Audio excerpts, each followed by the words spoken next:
Purihin ang Diyos ng langit, sambahin ang kawitan. Puso'y buksan at ihain, purihin, Diyos purihin.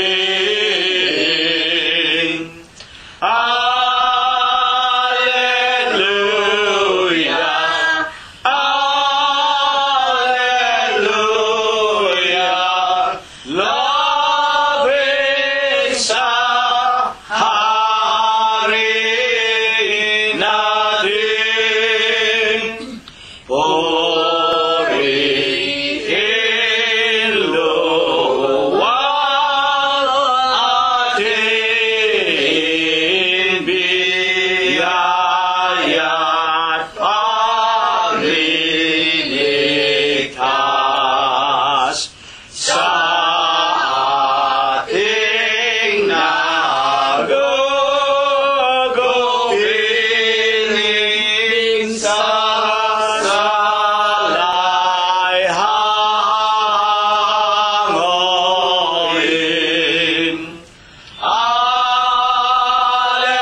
Alleluia, alleluia, Gloria Patri Dei. Ang Diyos ay naghihintay, siya ay nauuhaw.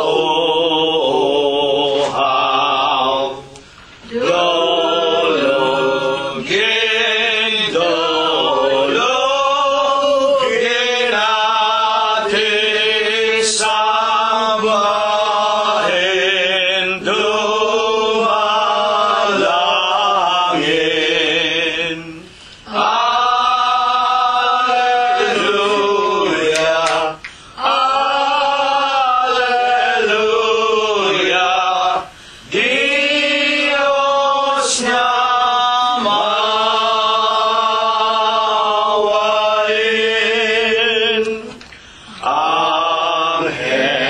Angeles sa kay asana,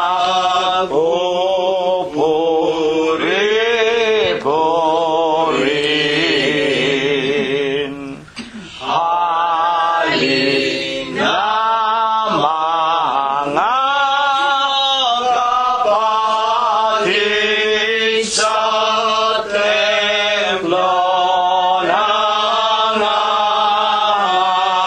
Diyos. Alleluia, alleluia, Diyos purihin, purihin. Amen.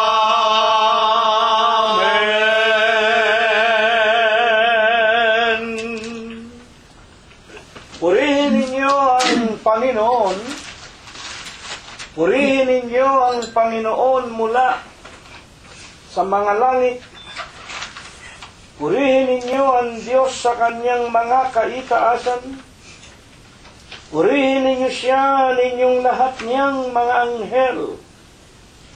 Purihin ninyo siya, buo niyang mga hukbo, mga hari sa lupa at lahat ng mga bayan, mga pangulo at lahat ng mga hukom sa lupa, mga binata at gayon din ng mga dalaga, mga matatanda at lahat ng mga bata. Purihin nila ang pangalan ng Panginoon, sapagkat ang kanyang pangalang mag-isa ay nabunyi. Ang kanyang kaluwalhatian ay nasa itaas ng lupa at ng mga langit. Purihin natin ang pangalan ng Panginoon. Magsiawit tayo sa Diyos ng mga bagong awit at ng kanyang kapurihan sa kapisanan ng mga banal, sa makatwidbaga sa iglesia ng Diyos kay Kristo Jesus, sapagkat ang Diyos ay nalulugod sa kanyang sariling bayan, kanyang pagagandahin ang kaligtasan ng mga maaamo. Purihin natin ang pangalan ng Panginoon. Purihin natin ang Diyos sa kanyang santuaryo. Purihin natin siya sa langit ng kanyang kapangyarihan. Purihin natin siya dahil sa kanyang mga makapangyarihang gawa. Purihin natin siya ayon sa kanyang marirag na kadakilaan at purihin ng lahat ng bagay na may hininga. Purihin nila ang pangalan ng Panginoon. Atin na pong pasimulang awitan ang ating Panginoong Hesukristo at pasimula na sambahin siya sa ganda ng kanyang kabanalan. Una po nating awitin ang bilang 87 sa atin pong mga imnaryo. Doon sa krus, dugo'y nabuhos. Sala natin kanyang tinubos. Sa malaking pag-ibig ng Diyos, sugo si Jesus, luwalhati sa Kanya. Luwalhati sa Kanya. Dugo ni Jesus ang nag-adya. Luwalhati sa Kanya. Ang sala nating naglalatan sa pag-ibig niya'y tinakpan. Samain nating pagpilitan at paglingkuran. Luwalhati sa Kanya. Luwalhati sa Kanya. Dugo ni Jesus ang nag-adya. Luwalhati sa Kanya. Halina at ating lapitan. Sambahin si Jesus na banal upang magkaroon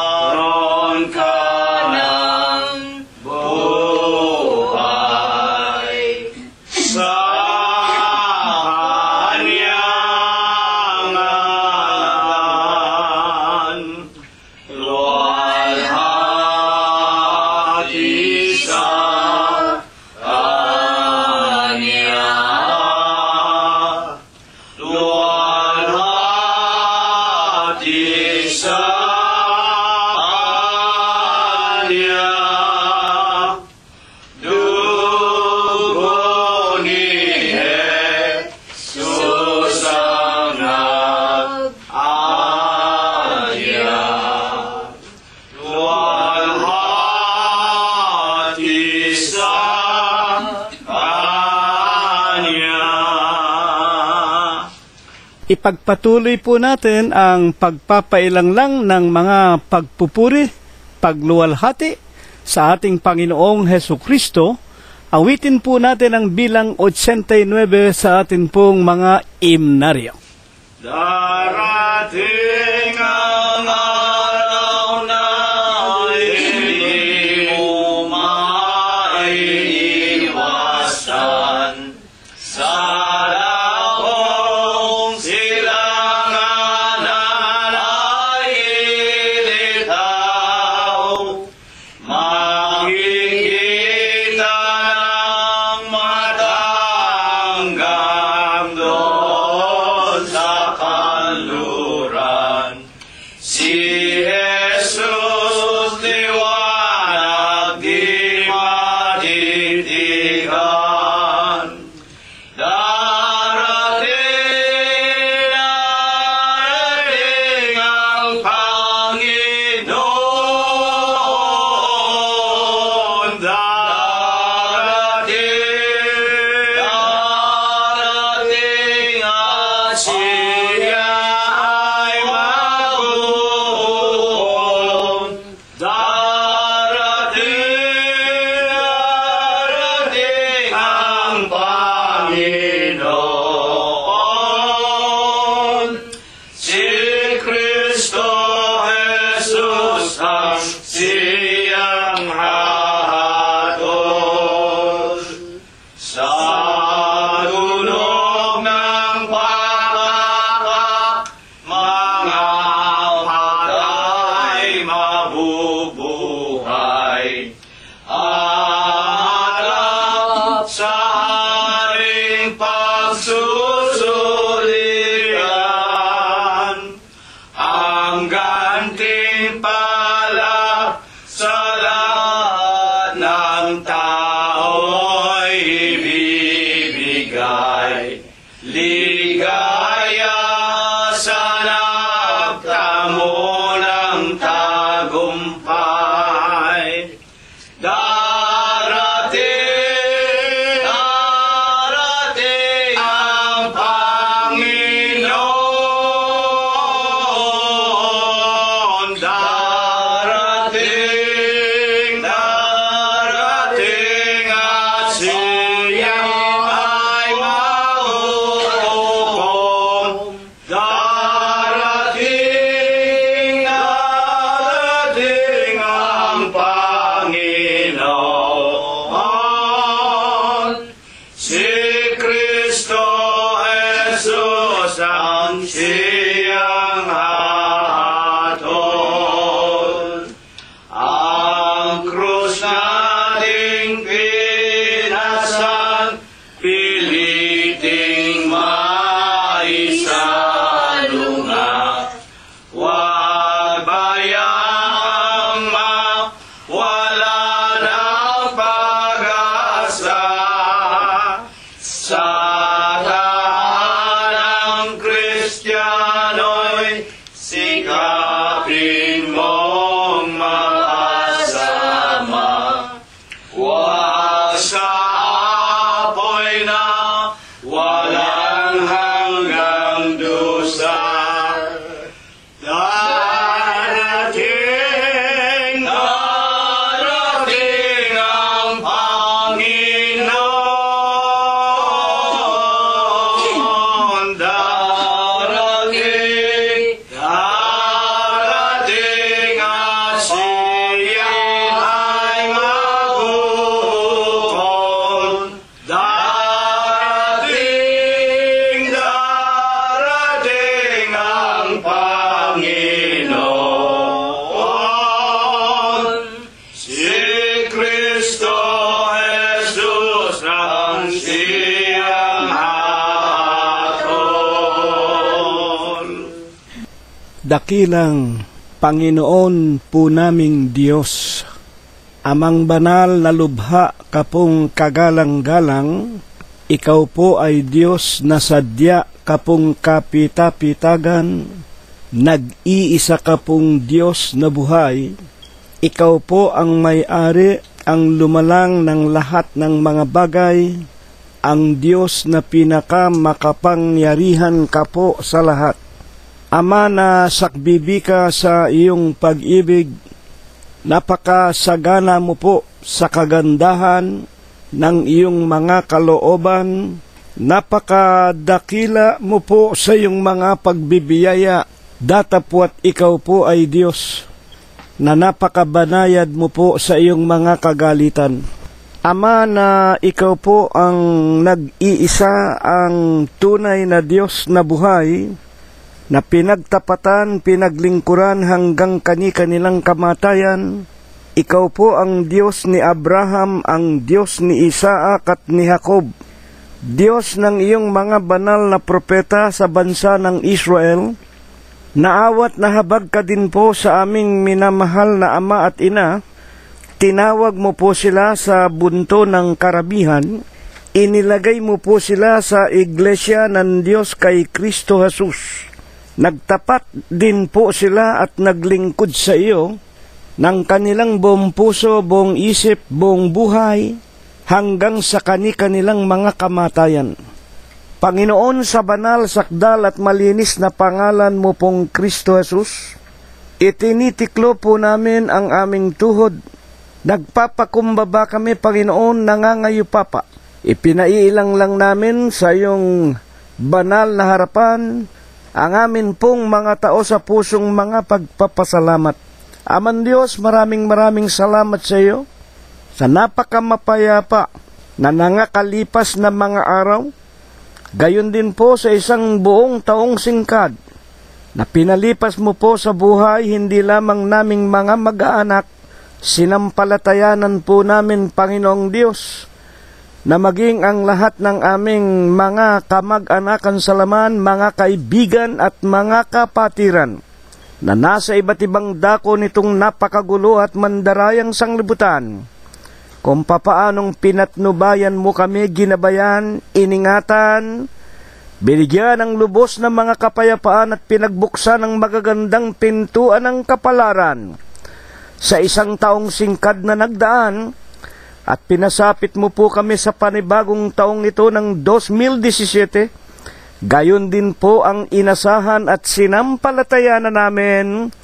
Walang saway ipinaranas mo po sa kanilang lahat, sa bawat sandaling nagdaraan sa ibabaw nitong sanglibutan. Ama naming Diyos, sinasamba ka po namin, pinupuri ka po namin, niluluwalhati namin ang iyong kagalang-galang, ang malinis mo pong pangalan, sa Espiritu mo po at sa iyong kagilagilalas na mga kaliwanagan. Panginoong Jesus, sa isang taong singkad na nakalipas, sa Huwebes po ng gabing ito, patawarin mo po kami, Ama, sa lahat po ng aming nagawang kasalanan. Sa gabing ito'y sinasampalatayanan namin, ikaw pong muli ang titindig sa aming kalagitnaan. Gagamitin mo pong muli na munting kasangkapan ang bibig at labi ng iyong hamak na alipin. Banalin mo po ang kanyang puso, linisin mo po ang kanyang kalooban, bigyan mo sana ng bisat kapangyarihan ang kanyang tinig, na kung ito po ay aming mapakinggan, maitanim ng puspusan sa loob ng aming mga puso, at kami po sa panibagong taong ito'y makapamuhay na muli, na merong mga pananggalang sa lahat ng tawag ng kasamaan at kadiliman, ang iyong banal na ebanghelyo, na ikaw po ang sa amin nagsasabing kung ito'y aming susundan, amin pong gaganapin hanggang aming kamatayan. Kami pong lahat ay pagkakalooban mo ng buhay na walang hanggan. Amang banal, sa panibagong taong ito, lubos ang aming pag-asa at pananampalataya. Hindi mo po kami lahat pababayaan, higit na nga po ang lahat ng aming mga kaibigan na hanggang sa panibagong taong ito'y kasama naming nakikipag-aral.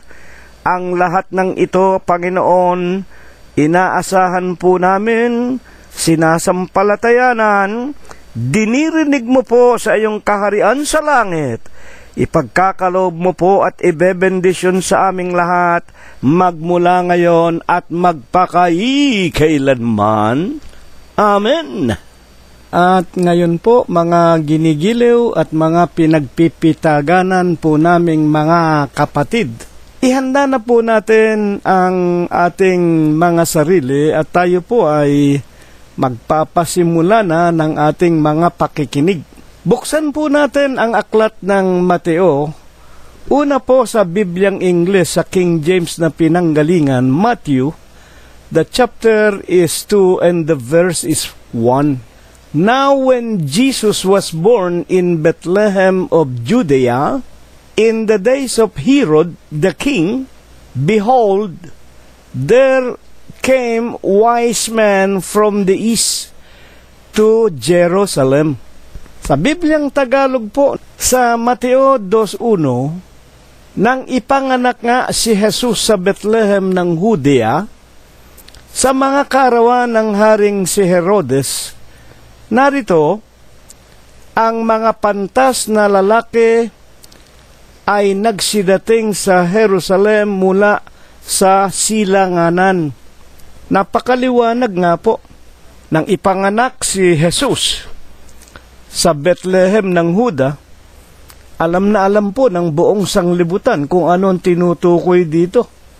Ito nga po yung pinagdiriwang ng buong sanglibutan na kung saan December 25 ang kaarawan ng Panginoong Hesus at sila ay nagbibigayan ng aginaldo, kumakain ng masasarap, nagdiriwang, umiinom ng mga alak, meron pang mga paputok. Tang lahat po ng kaalwanan o pagpapakaligaya ay ginaganap ng buong lupa.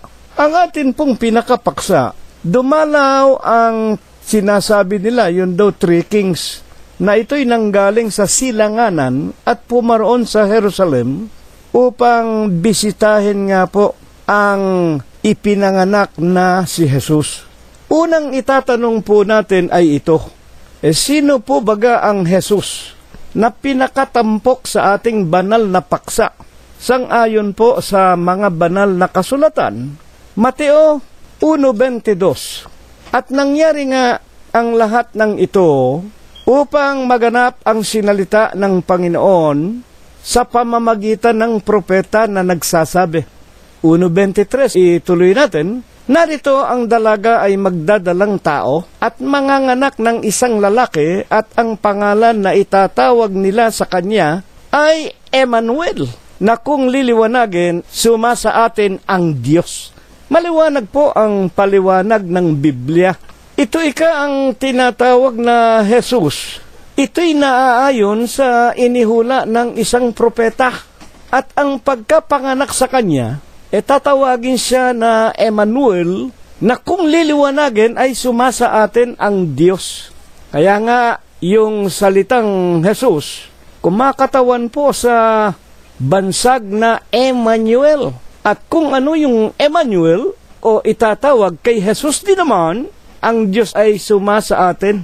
Sa pagkapanganak sa Panginoong Hesukristo, dumating sa atin ang alin, ang tinatawag na Deus, Diyos.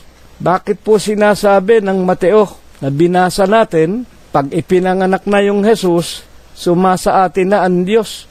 At sino ba itong propeta na sinasabi ni Evangelista Mateo 1:22 upang maganap ang sinalita ng propeta na ang isang dalagay magdadalang tao? Sino ba yung propetang iyon para maintindihan natin kung sino itong Emmanuel na ito ay bumaba, ito ang Diyos na sumasa atin, na ipanganganak ng isang dalaga. Hayaan ninyo si Propeta Isaias ang magpaliwanag sa atin. Napasulat po ang hula niyang ito at humigit kumulang po mga 600 taon bago pa nagkatawan tao ang Kristo. Isaias 9:6, sapagkat sa atin ay ipinanganak ang isang bata, sa atin ibinigay ang isang anak na lalaki. At ang pamamahala, maaatang sa kanyang balikat at ang kanyang pangalan. Ito po, kanina sinabi, ang kanyang pangalan, alam natin, tinatawag siyang Jesus. Ito ay tinatawag din naman pala na Emmanuel, sapagkat pagdating ni Jesus, sumasa atin na ang Diyos. Ang wika ng sumulat, si Propeta Isaias 9:6, ang kanyang pangalan ay tatawaging kamangha-mangha. Sa Bibliang English, His name shall be called Wonderful. Kamangha-mangha. Bakit? Tagapayo, Counselor, Makapangyarihang Diyos, Almighty God, walang hanggang Ama, Eternal Father, Pangulo ng Kapayapaan, Prince of Peace. Kaya po dito ay makikita na natin at sana unawain natin at buksan ng Diyos ang mata ng ating puso at ng ating mga isipan na wala na pong tataas pang pangalan sa pangalan ng ating Panginoong Hesukristo. His name shall be called Wonderful. Parang mahirap mangyari. Bakit nga po baga? Ayon kay Propeta Isaias, wala pong ipinanganak, wala pong napasulat sa kasaysayan ng Biblia at maging sa kasaysayan ng lahat ng tao sa balat ng lupa na nang ipanganak ang isang tao ay tatawagin ang pangalan niyang kamangha-mangha, hindi ka panipaniwala. Bakit? Siya nga po ang walang hanggang Ama, Eternal Father, Makapangyarihang Diyos. Wala na pong pinakadakilang pangalan na mababasa tayo sa silong ng langit kung hindi ang pangalan ng ating Panginoong Jesus. Kung liliwanagin ng ipanganak ang Kristo, ang Diyos po narito bumaba, narito at nakasama po natin sa ibabaw ng sanglibutan. Una na nga ng mga apostol na kanyang mga unang mga alagad. Ngayon, ano po baga ang sa halip ay dapat tanggapin nating mga tao? Sapagkat tignan po ninyo, dahil nga po dito, sa talatang ito na aking binasa at sa ating paksa, na dinalaw ika ng mga pantas na lalaki mula sa silanganan ang batang si Kristo sa araw ng kanyang kapanganakan. Kaya ngayon, ang ginawa naman ng mga tao, literally, ang Diyos daw ay ipinanganak, dinalaw ng 3 hari, binigyan daw ng mga aginaldo, at ito ngayon, na taon-taon, Disyembre 25 daw, kaya ang mga tao nagdiriwang ng Christmas. Kaya katakot-takot ang lahat ng pagdiriwang, katakot-takot ang mga negosyo, sa mga damit, sa mga pagkain, sa mga inumin, sa mga kasiyahan, sa mga sine, sa lahat ng kalayawan. Kaya kami nagpapalitan ng aginaldo, katulad ng 3 hari. Tinatawag nila yung 3 pantas, 3 hari daw. Ang binabanggit naman sa Biblia, hindi naman mga hari, kundi mga pantas na lalaki na nanggaling sa silanganan. Kaya tayo po, tulad ng ipinapayo sa atin ng Diyos, magbabasa tayo ng Biblia sapagkat naririto ang tinatawag na kaligtasan. At kung alin ang kaligtasan, yung kaligtasan ng ating kaluluwa, na huwag tayong makihalo, huwag tayong makisama, huwag tayong makibagay o makiisa sa lahat ng mga aral, sa lahat ng palatuntunan ng mga tao na ayon kay Apostol Pablo. Kung babasahin ninyo ang Tito 1:14, na huwag mga kinig sa mga katha ng mga Hudyo at ng mga tao nagsisisinsay sa katotohanan. Kaya kung tayo po susunod dyan sa mga tradisyon ng mga tao, ang una nga po, ang pinakapasimuno nga dyan, itong simbahang Katoliko, na siyang gumawa ng salit-saling sabi, mga superstisyon na iyan, at ito naman ay itinuloy ng mga Protestante, nakalawi lumalaban sa simbahang Katoliko, pero yung mga Protestante, numero 1 din. sa kanilang tinatawag na pagdiriwang ng Kapaskuhan at ng iba't ibang mga tradisyon na natutuhan nila sa mga papa sa Roma, sa simbahang Katoliko. Ano ang ibig ng Diyos? Unawain nating mga tao. Ang Diyos po baga ay pwedeng ipanganak ng tao. Sino ba yung tao na manganganak kay Jesus? Eh di si Birhen Maria. Sino ba ang ipinanganak ni Birhen Maria? Si Jesus. Pwede bang ipanganak ang tinatawag na Diyos ng isang tao na nilalang lamang ng Diyos? Sapagkat dito, ginugulo ang pag-iisip ng mga tao na ang ibig ng Diyos huwag madaya ng mga mali at sari-saring mga aral na walang katotohanan kundi pulos na kasinungalingan. Ang Panginoong Hesus mismo nagsabi, 8:44, kayo'y sa inyong amang dyablo. Ang inyong ama sinungaling at mamamatay tao at walang katotohanan sa kanya. Kung ang susundin natin kasinungalingan, Apokalipsis 21:8, ang lahat ng sinungaling, ang kanilang bahagi sa dagat-dagatang nagniningas sa apoy at asupre, kalawang kamatayan. Una po nating itatanong, ang Diyos ba pwedeng ipanganak ng isang nilalang lang ng Diyos? Ano ba ang Diyos? Buksan ninyo ang aklat ni Apostol Juan sa Kapitulo 4, versikulo 23 at 24. Ang Diyos ay Espiritu at ang lahat ng mga tunay na mananamba sa Espiritu, hinahanap ng Diyos, sasambahin siya sa Espiritu. Walang laman, walang buto, walang anyo, at sa katotohanan. At kung alin yung katotohanan, wala pong iba kung hindi ang mga salita mismo o ang tinatawag na ebanghelyo ng ating Panginoong Jesucristo. Sa San Juan din 17:17, ang wika ng Panginoong Jesucristo, banalin mo sila sa katotohanan. Ang salita mo ay katotohanan. At kung saan nga po naroon ang mga salita ng Diyos, ang Diyos mismo ang nagsabi sa pamamagitan ni Propeta Isaias 34:16, iniutos ng aking bibig, pinisan ng kanyang espiritu, saliksikin ninyo, hindi mangangailangan sa makatwid. Ang salita ng Diyos naroon po sa mga banal na kasulatan sa Biblia. Ano ang katunayan na ang Panginoong Diyos hindi po pwedeng ipanganak ayon sa itinuturo din ng mga apostol ng Panginoon. Buksan natin ang San Juan Kapitulo 1, versikulo 18. Walang tao kailanman na nakakita sa Diyos. Wala pong tao na nakakita sa Diyos. Bakit po?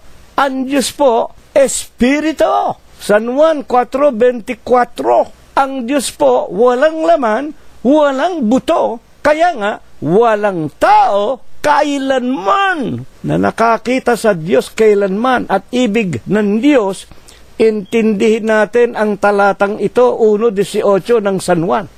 Ano ang ibig ipakilala ng Diyos ng kanyang salitain? Walang tao kailanman na nakakita sa kanya. Kapag tayong tao, halimbawa si kapatid na Cirilo o si kapatid na Prospero o ang aking asawa si kapatid na Rosita, kung gusto naming magpakita ang Diyos sa amin, hindi po magpapakita sa amin ang Diyos. Pwede ba naman naming sabihin, Panginoon Diyos, magpakita ka naman sa amin?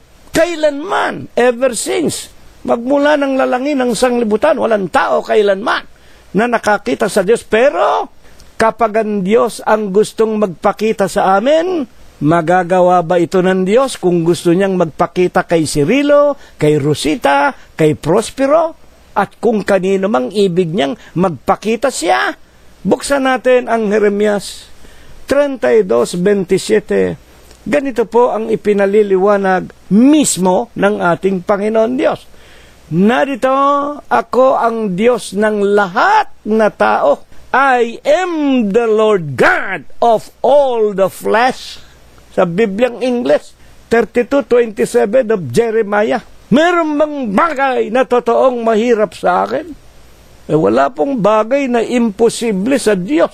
Kung sinasabi ba ni Apostol Juan, walang tao kailanman na nakakita sa Diyos, Kung gusto ng tao ang Diyos magpakita sa tao, hindi maaari. Pero kapag ang Diyos gusto niyang magpakita sa ating mga tao, magagawa ng Diyos. Bakit? Walang imposible sa Kanya.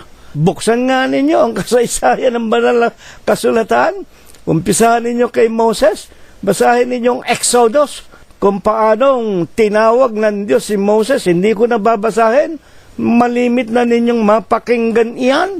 Nang si Moses nga po ay naroon sa Madian at tumakas siya sa kanyang bansa ng Ehipto, alam natin ang kasaysayan, at siya ay nakapag-asawa ng isang anak ni Jethro at siya'y ginawa na isang pastol ng kanyang mga tupa isang hating gabi. Habang pinapastol ni Moses ang mga tupa ng kanyang biyanan, nakakita siya ng maliwanag na apoy doon sa bundok ng Horeb. Ay nakatawag ng pansin sa kanya, pinanik niya ang bundok at nakita niya ang isang naglalagablab na punong kahoy na hindi natutupok na nagsalita sa kanya, Moses, Moses, lumapit ka, hubarin mo ang iyong panyapak, ang dakong ito'y banal, isusugo kita sa Ehipto upang palayain mo ang aking mga anak, ang mga Israelita sa kamay ni Firaon. At ang Diyos mismo nagsabi, pag tinanong nila sa iyo kung sino nagsugo sa iyo, sabihin mo sa kanila, isinugo ako sa inyo ng Diyos ng inyong mga magulang, ng Diyos ni Abraham, ng Diyos ni Isaac, ng Diyos ni Jacob. Ang pangalan ko, ako, yaong ako nga. Nagpakita ang Diyos kay Moses. At yun ay isang halimbawa lamang. Napakaraming paraan na ginawa ng Diyos. Pagkahating gabi, naglalakad ang bansa ng Israel sa kadiliman, ang Diyos ay nagpapakita sa kanila na tulad sa isang ilawan na naglalagablab sa unahan nila para huwag silang mahulog sa bangin sapagkat gabi. At kapag tanghaling tapat, ang ating Panginoon Diyos mismo, yaong ako nga, nag-aanyo naman ang tulad sa alapaap na parang payong.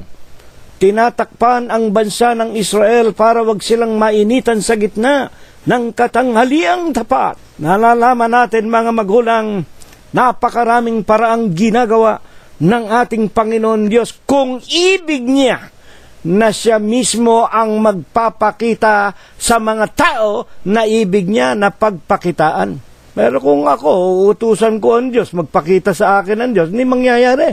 Walang tao kailanman. Hindi mo pwedeng utusan ang Diyos. Sa halip, ang mga tao, kumilala nitong mga aral, mga doktrinang ito, ng Katolisismo, na mga maling mga aral at mga kasinungalingan, mga gawa ng mga Antikristo, na hindi kumikilala sa katotohanan, mga kalaban ng ating Panginoon Diyos, sa halip na yan ang kilalanin ng mga tao. Disyembre 25, 3 hari, palitan ng aginaldo. Ano po baga ang sa halip? Dapat nakilalanin sampalatayanan, tanggapin ng mga tao na kumikilala sa Panginoong Hesukristo bilang isang Diyos. Ito po ang itinuturo ng Biblia. Makinig po tayong mabuti. San Juan 1:1 hanggang 5 at 14. Nang pasimula siya ang berbo, at ang berbo ay suma sa Diyos. Nang pasimula siya ang berbo, merong tinutukoy na berbo. Ano ba yung berbo?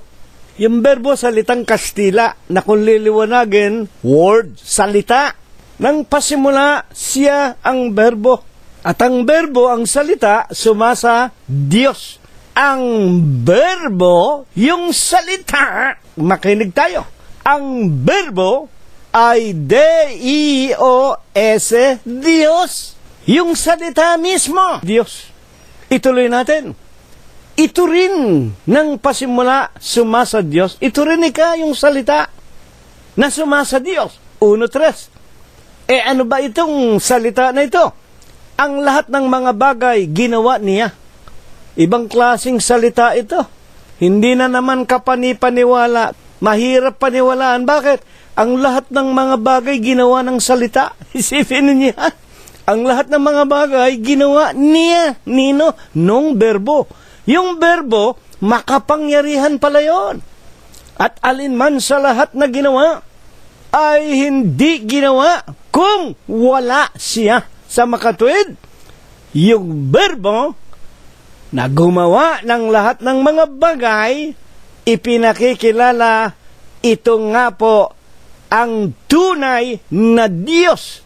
Sapagkat kung wala ang Diyos, walang bagay na nagawa. Kung wala yung berbo, wala tayong makikita na nagawa. Ang lahat ng bagay ginawa ng Diyos. Pag tumingin tayo sa kalangitan, ginawa ng Diyos ang araw, ang mga bituin sa gabi, ang mga alapaap, ginawa ng Diyos.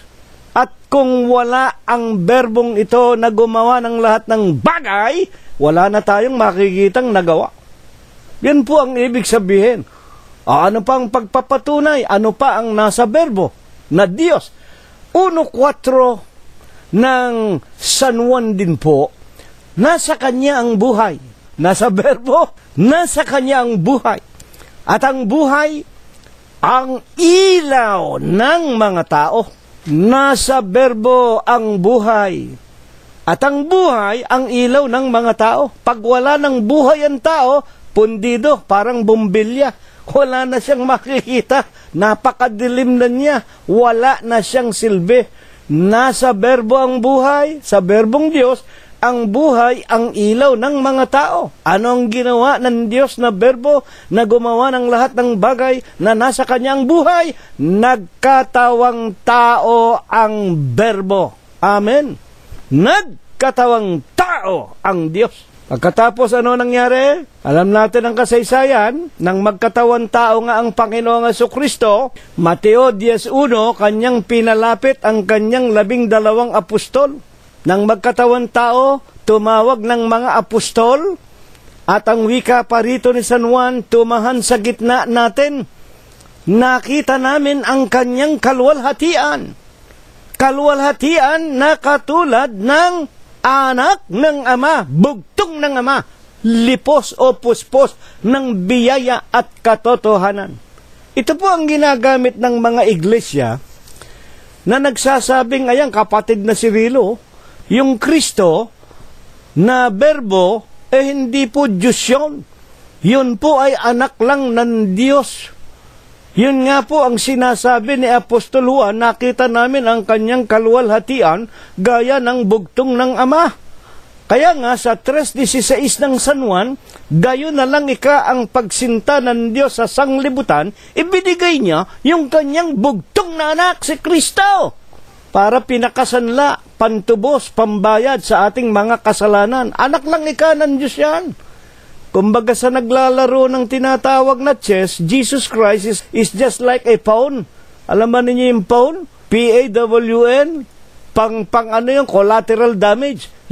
Yan ipinaubaya ng Diyos, ipako sa krus, para kung sumampalataya tayo sa anak ng Diyos, maliligtas tayo. Ngayon, pabayaan natin ang Biblia ang magpaliwanag. Dito sa mga iglesia ng mga tao, na pinipilit na baguhin ang mga sinasabi ng mga apostol at ang katotohanan, at ayaw kilalanin si Kristo na tunay na Diyos. Totoo ba sila na kanilang sinasabing ang Panginoong Jesucristo ay taong-tao lamang at hindi raw Diyos, at ang iba naman si Kristo ay anak lang ng Diyos o propeta lang ng Diyos? Pabayaan ninyo si Apostol Juan ang magpaliwanag sa atin. Sa unang Juan, sa unang aklat na isinulat ni Apostol Juan, Kapitulo 5, versikulo 20, nalalaman natin na naparito ang anak ng Diyos. Ito po, nalalaman natin na naparito ang anak ng Diyos. Paano nga naparito? Ay nagkatawang tao. Paano nagkatawang tao? Ipinanganak nga po ng isang dalaga. Bakit nangyari yun? Sa Pilipos Kapitulo 2, versikulo 5 hanggang 9, magkaroon kayo sa inyo ng pag-iisip na ito'y na kay Kristo Jesus din naman. Na bagaman siya nasa kalagayan na Diyos, hindi niya inari na nararapat panangnan ang pagkapantay niya sa Diyos. Bakit nga po? Wala pong kapantay ang Diyos. Ang Diyos ay iisa, ang Ama ay iisa. Iisa lamang ang ating Ama na nagkatawan tao.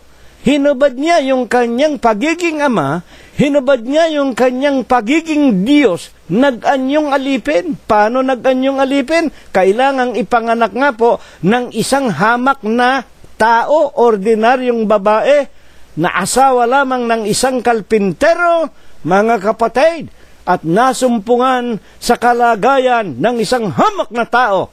Nagmasuno rin, oo, hanggang sa kanyang kamatayan sa krus. Kaya naman, sa 2 Gs ng Pilipos, upang sa pangalan ni Jesus, ay iluluhod ang lahat ng tuhod ng nasa langit, ng nasa lupa, ng nasa ilalim ng lupa. Kanino ka pa luluhod? Sa isa lamang Diyos na nagkatawang tao, hinubad yung kanyang pagka-Diyos. Kaya nga sinabing nagkatawan tao, hindi po siya tao. Siya po ay Diyos. Hindi ko po pwedeng sabihin sa inyo, si Cirilo nagkatawan tao. Pag sinabi ko sa inyo yun, barilin na ninyo ako, ipakulong na ninyo ako, sinungaling ako. Hindi ako pwedeng magkatawan tao dahil tao na ako. Ang pwede lang magkatawan tao, yung hindi tao. Sino? Yung makapangyarihan sa lahat. He can do everything he like. Kung gusto niyang magkatawang punong kahoy, na tulad ng ginawa niya nang magpakita siya kay Moses sa bundok ng Horeb, magagawa niya. Kung gusto niyang magkatawang payong, parang payong na malaki, para wag mainitan ng bansa ng Israel, sa katanghaliang tapat, sa paglalakbay sa disyerto, magagawa niya.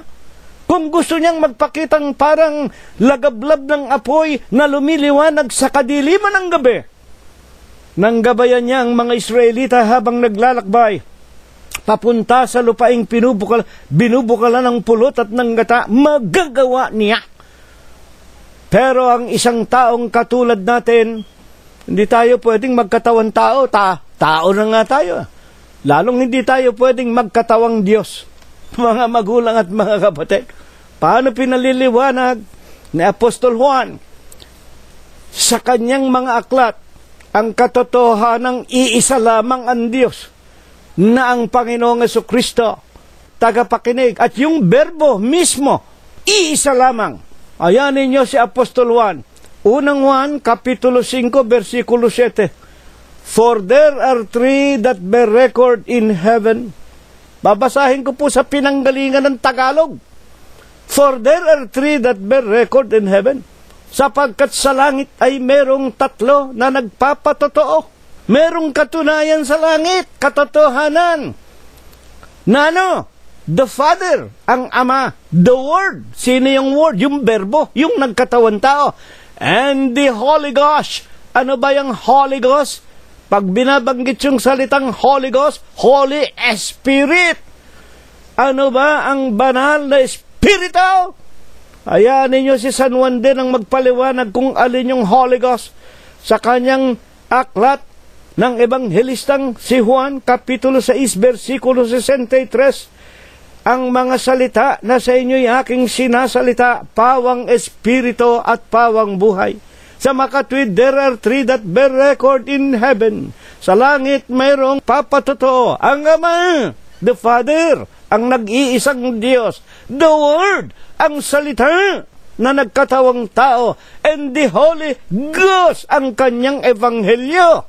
These 3 are one. Amen. These 3 are one. Iisa. Hindi po pwedeng magkahiwa-hiwalay. Itong mga protestante naman, kunyari po protesta. Hanggang ngayon, 2017 mga anak pa rin kayo ng simbahang Katoliko. O ano katunayan? Ng tatay at nanay ninyo, simbahang Katoliko. May mga krus pa rin kayo.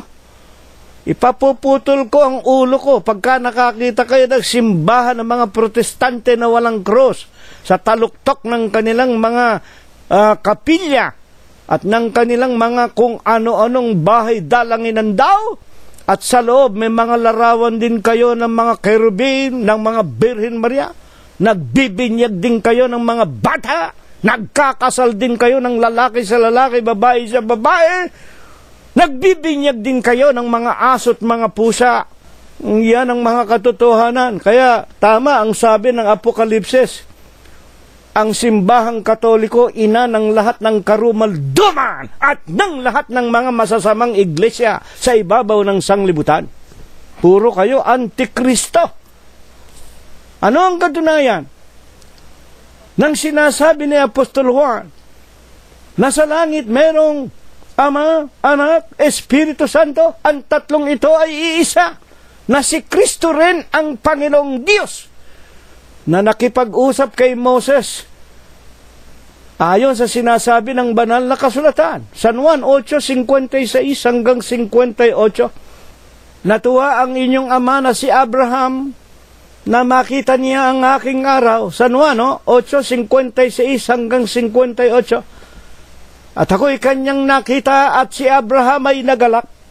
Sumagot nga ang mga Hudyo at sa kanya'y nagsabi, wala ka pang 50 anyos, wala ka pang 50 taon, sinasabi mong nakita ka ng aming ama na si Abraham? Isipin niyo, 1,000 taon, humigit kumula, na agbuat ni Abraham at ng ating Panginoong Jesucristo.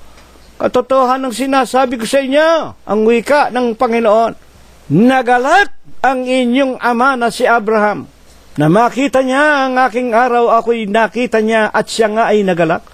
Wala ka pang 50 anyo, sasabihin mong nakita ka ng aming ama na si Abraham. Kaya nga, ang Panginoong Jesucristo, tinawag nila na meron demonyo, Beelzebub. Pinaratangan nilang namumusong. Ikaw ay tao, nagpapakunwari ka na Diyos. Paano mangyayaring makikita ka ni Abraham, kabata-bata mo? Ang sagot ng Panginoong Jesucristo, katotohanan ang sinasabi ko sa inyo, bago si Abraham, before Abraham was, I am, ako na. Before Abraham was, I am, yun nga ang sinabi ng Panginoong Jesucristo. Sa Exodus, nang tanongin siya ni Moses, sinusugo mo ako kay Paraon. Pag tinanong nila, sino ang nagpadala sa akin, sa kanila, sabihin mo, sinusugo kita ni I am, ni ako nga. Yun ang pagpapakilala ng ating Panginoong Jesucristo. Gaano ang kasalanang nagagawa ng mga iglesia, ng mga relihiyon na ayaw kilalanin ang Kristo, na siya nga ang tunay na Diyos, nag-iisa, buhay na Diyos, na nagkatawang tao. 8:24 at 27 ng San Juan din. Basahin natin sa Bibliang English. I say therefore unto thee, that you shall die in your sins. For if you believe not that I am He, you shall die in your sin. 8:24, Tagalogin natin. Katotohanan ang sinasabi ko sa inyong, mga mamatay kayo sa inyong mga kasalanan, malibang kayo magsisampalataya na ako nga siya. Mamamatay kayo sa inyong mga kasalanan. Sino ba yung siya? 27. They understood not. Hindi nila naintindihan that Jesus, na si Jesus, spoke or spake to them of the Father. Hindi nila naintindihan na si Kristo nagsalita sa kanila tungkol sa Ama. Mamamatay kayo sa inyong mga kasalanan. Malibang kayo magsisampalatayang ako nga siya, mamamatay kayo sa inyong mga kasalanan. Napakalaking kasalanan po ang ginagawa ninyong mga tao sa lupa. Una na nga kayong mga simbahang kung ano-anong pinagtututuro ninyo, kung ano-ano ang pinaluluhuran ninyo, mga larawan, mga tinatawag na baby JC, meron kayong Bethlehem, meron kayong 3 hari, meron kayong nagpapalitan ng regalo, meron kayong kung ano-anong pinaluluhuran ninyo. Pati mga litrato ng mga baka, litrato ng mga tupa, kung ano-ano, litrato ng mga birhen, pati yung mga matagal ng patay ng mga taong sinasabi ninyong mga banal at mga dakila at mga bayani. Ang lahat po ng yan, alam naman ninyo, kayong simbahang Katoliko. Basahin ninyo. Kayo nga, meron kayong 2 tapyas na bato . Diyan lang sa Quiapo, makikita mo . Pagpasok mo sa pintuan ng Quiapo, makikita mo yung 2 tapyas na bato eh. Ano ba unang nakalagay doon? Thou shall not have another God before me.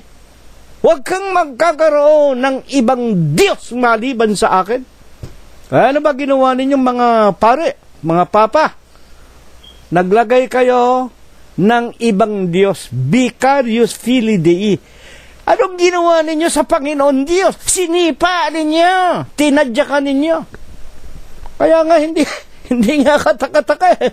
Pag nakakakita ako ng papa sa Roma at mga pare na yung krus na pilak, yung krus na ginto, inginunguso ninyo sa mga membro ninyo, parang sinasabi ninyo, kami ang nagpapatay kay Kristo, kami ang nagpapako sa krus. Sa katunayan, kayo nga, inihalili ninyo ang inyong mga sariling mga papa sa Roma. Ang papa ninyo, kutakot-takot ng pangalan ng mga papa. Papa Pio XII, Papa Pio XI, Papa John Paulo, puro patay na lahat. Ang pangalan ni Jesus, ang kanyang pangalan kamangha-mangha. Bakit? Walang kamatayan, walang hanggang ama. O, tunay ba? Hanggang ngayon, buhay pa ang aming tunay na papa. Ang tunay na papa, ang tunay na ama, walang kamatayan. Totoo ba yan? Mateo 28. Buksan ninyo. 20. Basahin po natin. At naririto, ako'y sa inyo palagi hanggang sa katapusan ng sanglibutan. Basahin ninyo. Habang ipinapanik ang Panginoong Jesucristo sa langit at sumisigaw na ipangaral ninyo ang aking ebanghelyo, ang sumasampalataya at mabinyagan sa pangalan ng Ama. Saan bibinyagan? Sa Iglesia ng Diyos, kay Kristo Jesus, Ama, Anak at Espiritu Santo. Magkakaroon ng buhay na walang hanggan. Ang ayaw sumampalataya, parurusahan sa impyerno. At ang wika ng Panginoon nga, Mateo 28:20, naririto, ako'y sa inyo palagi hanggang kailan? Hanggang sa katapusan ng sanglibutan. Amen! Walang katapusan hanggang kanyang ikalawang pagparito. Kayo naman ilang ulit na kayo nagpalit ng mga papa ninyo. Hindi pa kayo nasiyahan. Sabi ng Diyos, huwag kayong magpatawag ng Ama. Ang mga mangangaral ninyo, nagpapatawag ng Ama, pare. Hindi pa kayo nasiyahan, naglagay pa kayo ng kardinal. Alam ba ninyo ibig sabihin ng kardinal? Konsentidor ng lahat ng kawalangyaan, pinakamataas, pinakawalang hiya sa lahat. Kardinal, the highest. Meron na kayong Vicarius Filii Dei, meron pa kayo the highest. Sinabi ng Panginoong Jesucristo, huwag kayo magpatawag ng Panginoon. Anong ginawa ninyo? Monsignor. Ano ba ibig sabihin ng Monsignor? Akin, Panginoon. Tinamaan ng sinalibad ng tama si Apostol Pablo ng kanyang sabihin. 2 Korinto, Kapitulo 11, versikulo 14, hindi katakataka si Satanas man nagpakunwaring anghel ng kaliwanagan at ang kanyang mga ministro naman, yung kanyang mga anak, yung kanyang mga mangangaral, yung kanyang mga kasama na mga relihiyon na nagpapakunwaring anghel o ministro ng katotohanan. Mga kapatid at mga magulang, puro kayo Antikristo. Ngayon, ang itatanong po natin ay ito. Ano po baga naman ang sinasagisag ng pagdalaw ng sabi nila 3 hari daw Sinasabi ko po, ang katotohanan, sa Biblia, mga lalaking pantas. Mga lalaking pantas. At ang dala ng mga lalaking pantas, mga kapatid, ano ba ang sinasagisag nito? Sabi nila, regalo daw. Kaya kami nagpapalitan ng regalo. Tumigil nga kayo. Ginagawa lang ninyong negosyo ang lahat ng bagay. Kaya ang sanglibutan, napakamaligalig Sa halip ng mga tao, maglingkod na may kapayapaan, kasama ng kani-kanilang sambahayan, manalangin, umawit ng himno sa Diyos.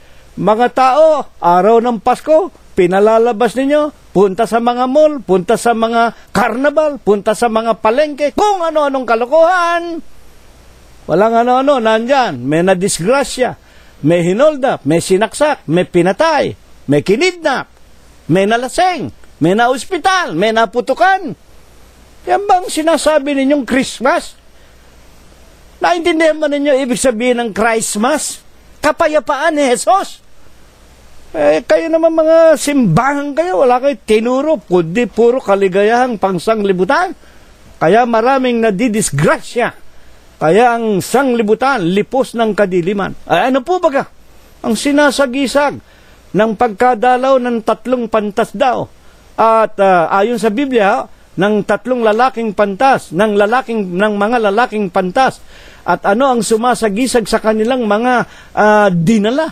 Na ito raw ay regalo kay Jesus. Regalo daw. Ayon sa katotohanan, ano ito? Hayaan ninyo ang Biblia magpaliwanag. Mateo 2:11. At nagsipasok sila sa bahay at nangakita nila ang sanggol na kasama ng kanyang ina na si Maria. At nagsipasok sila sa bahay at nangakita nila ang sanggol na kasama ng kanyang inang si Maria. At nagpatira pa sila. Eto, nagpatira pa. Ano bang sinasabi ng Biblia? Filipos 2:10, sa pangalan ni Jesus, luluhod ang lahat ng tuhod. Anong ginawa ng mga pantas? Sapagkat sila nga'y mga pantas at sila nga ay pinaunawaan ng Diyos at nagpakita sa kanila ang bituin kung saan ipinanganak si Jesus na kanilang tinunton, kanilang pinaglakbayan hanggang narating nga nila yung bahay. Anong ginawa nilang una? Nagpatira pa sa harap ng ating Panginoong Jesucristo. Bakit? Si Kristo lang ang dapat luhuran talaga. At ano pang ginawa nila? Nagsisamba. Kanino ba ginagawa lamang ang pagsamba? Sa Diyos lamang ang ating Panginoong Jesucristo. At sila'y nagsisamba sa Kanya at pagkabukas nila ng kanilang mga kayamanan, eto, ang unang inihandog, ang unang aginaldo daw, at pagkabukas nila ng kanilang mga kayamanan, inihandog nila sa Kanya ang mga alay na ginto. Una, ginto. Sa ating Panginoong Jesucristo, inialay at kamangyang at mira. Ngayon, merong karunungan diyan. Bakit ginto? Bakit kamanyang? At bakit mira? Ano ba itinuturo nito? Ano ang inihandog ng mga pantas na lalaki sa ating Panginoong Jesucristo? Ginto, kamanyang at mira. Unahin natin ang ginto. Dahil mga pantas, ano ang nasa isip ng mga pantas na dumalaw kay Kristo? Ayon po kay Propeta Hagay, Kapitulo 2, versikulo 8. Bakit ginto? Ang pilak, ang nagsasalita rito, ang Diyos, ang pilak ay akin. At ang ginto ay akin, sabi ng Panginoon ng mga hukbo. Bakit ang dala ng isang pantas? Ginto. Alam niya, matalino siya, pinaunawaan siya ng Diyos. Sa pamamagitan ni Hagay, ang ginto ay akin. At sa katotohanan, lahat ng kayamanan sa ating Panginoon Diyos, sapagkat siya lamang ang nag-iisa. Ang berbo ng wika kanina, lumalang ng lahat ng mga bagay. Kanya lahat yan, ang lahat ng bagay kanya. Dapat yan, ibinabalik ng tao sa paglilingkod sa Diyos. Ayon kay Propeta David, tingnan ninyo unang Kronika 29:12, na ang mga kayamanan ay talagang nakalaan lamang sa Diyos sapagkat siya ang may-ari nito. Ang mga kayamanan, gayon din ang karangalan, ay nangagmumula sa iyo. Ikaw ang nagpupuno sa lahat. At nasa iyong kamay ang kapangyarihan, ang kalakasan, nasa iyong kamay ang pagpapadakila, ang pagpapalakas sa lahat. Lahat ng bagay nasa kamay ng Diyos, pati ang pagpapadakila.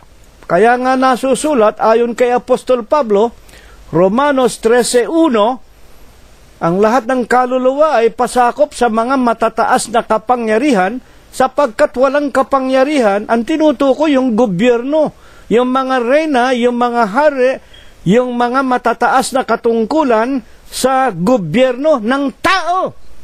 Lahat po ng yan, kay komunista ka man, kay pagano ka man, o naman ang iyong uri ng gobyerno, lahat ng mga hari, lahat ng mga leader, lagayan ng Diyos. Sapagkat ayon kay Propeta David, nasa iyong kamay ang kapangyarihan. Ikaw ang kalakasan, nasa iyong kamay ang pagpapadakila. Kung gusto mong padakilain ang sinuman, kung gusto mong ibaksak ang mga hari, magagawa ng Diyos siya.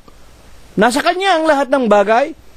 Kaya naman, una na nga sa lahat, ang mga kayamanan, ang pilak. Kaya nga, ang pantas na dumalaw. Unang inihandog ang ginto na sumasagisag na dapat lamang gamitin ang mga kayamanan sa paglilingkod sa ikapupuri ng Diyos. Ano pa?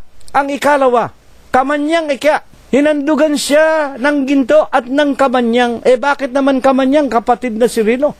Hayaan natin si Propeta David ang magpatuloy ng paliwanag. Unang Kronika, 28:13.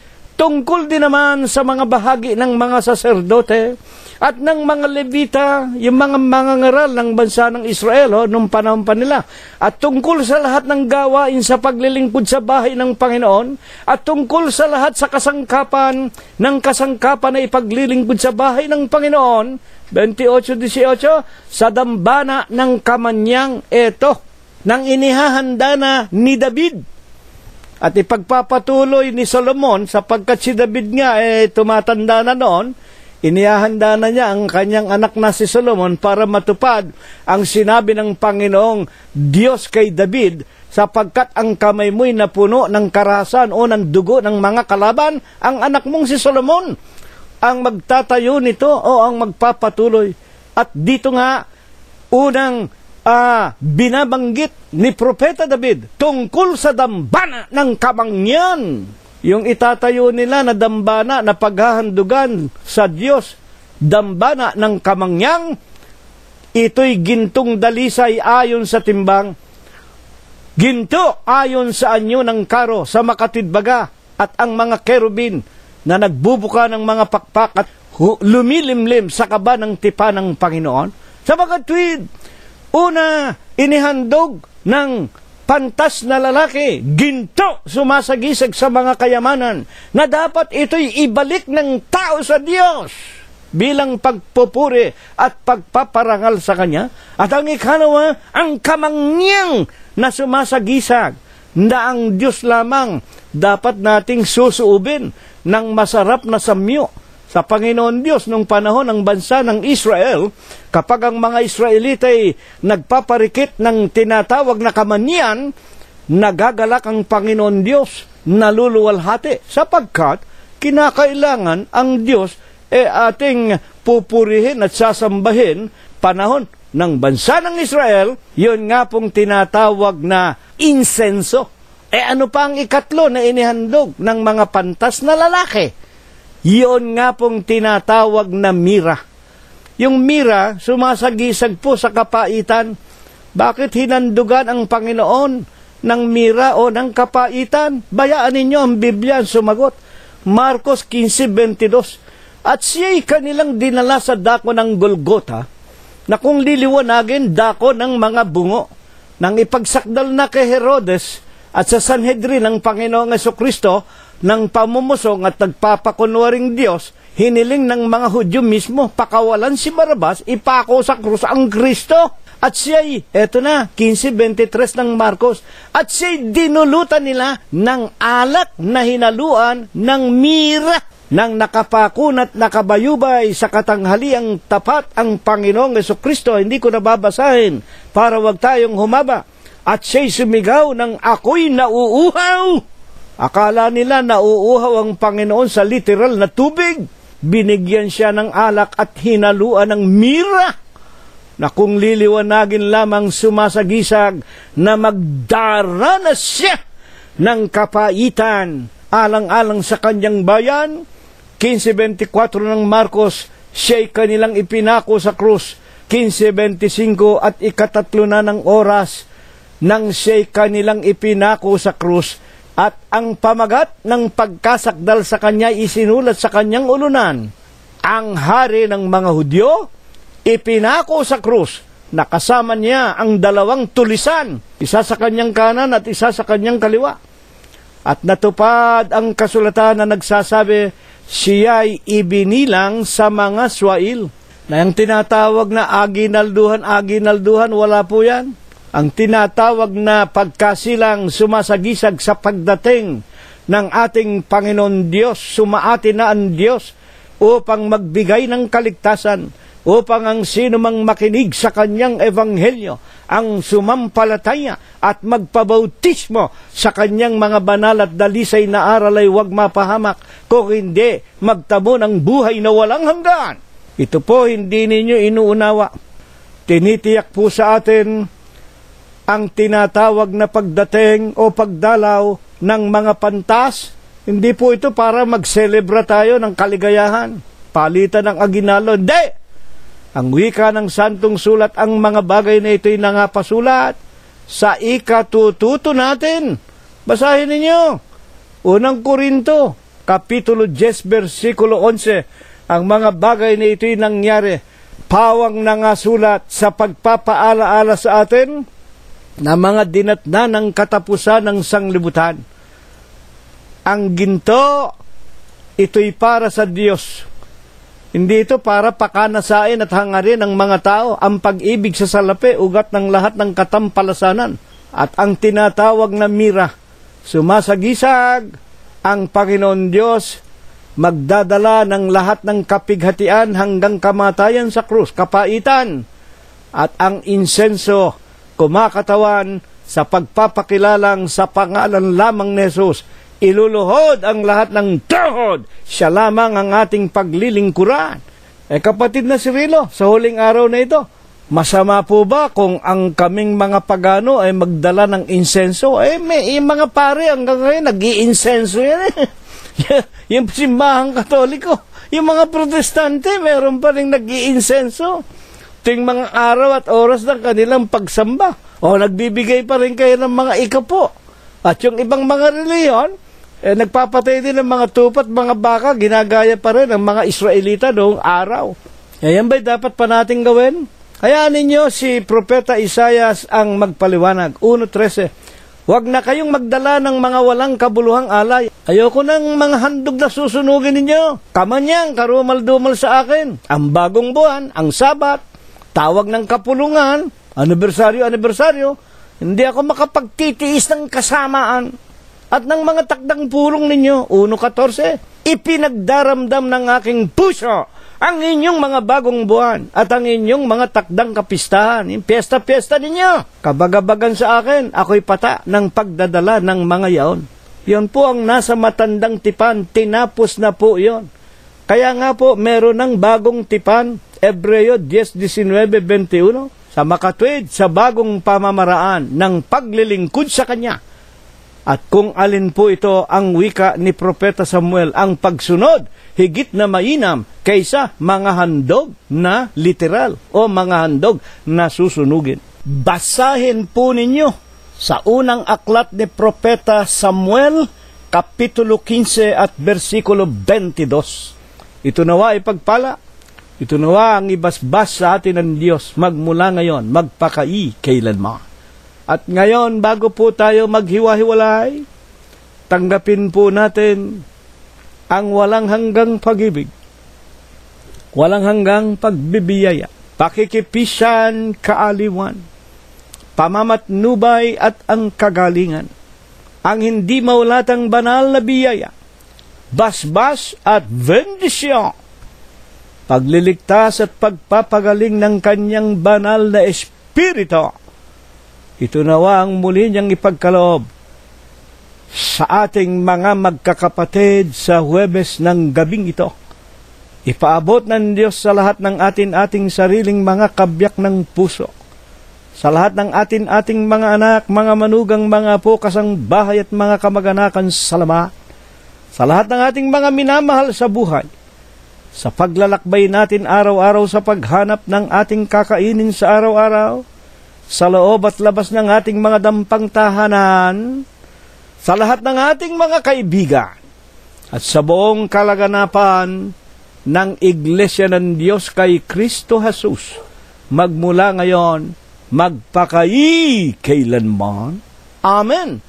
Kapayapaan po ang sumaatin mga kapatid, hanggang sa darating na linggo kung tayo po ay binubuhay pa. Maraming salamat po sa inyong lahat.